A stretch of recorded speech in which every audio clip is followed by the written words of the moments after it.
Ay, hindi pa pala ako nag-work noon. Internship, college internship.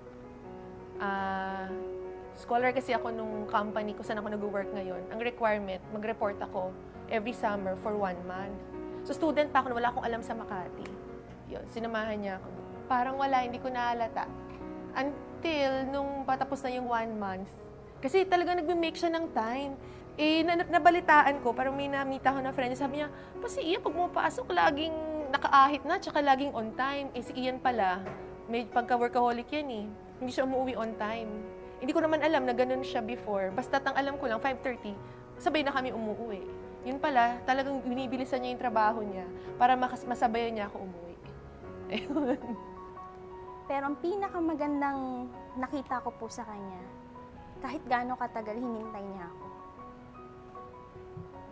Hindi ko nakita yung pagmamahal niya sa akin kasi sa haba po ng relationship namin, na almost 10 years bago kami kinasal, nakita ko na hindi po siya sumuko sa akin.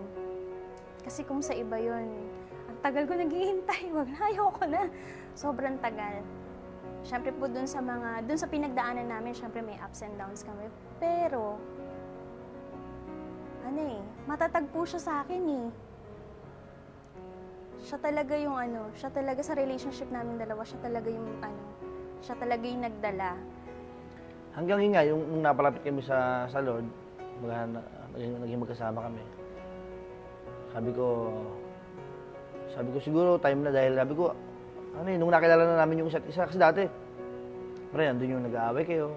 Siyempre, normal naman yun, nagkakatampuhan. Pero hanggang yung time na bago kami magpakasal, halos wala ng away.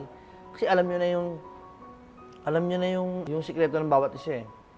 Na dapat pala ganito, dapat pala ganito. Mas lumalim pa yung pagmamahalan namin.